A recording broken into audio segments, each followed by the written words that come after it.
ISI Sumsel bersiap menghadapi Prapon yang akan digelar dalam waktu dekat. Menghadapi Prapon nanti, Pemprov ISI Sumsel sudah menyiapkan 17 atlet terbaiknya.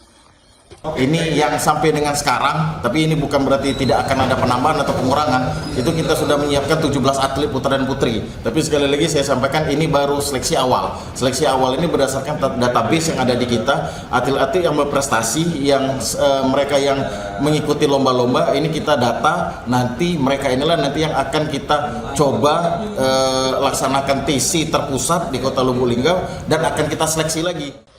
ISI Sumsel juga menerapkan seleksi berjalan pada pebalap, agar terbuka peluang pengurangan atau penambahan atlet yang akan turun di Prapon. Nur Muhammad, Kompas TV, Palembang, Sumatera Selatan.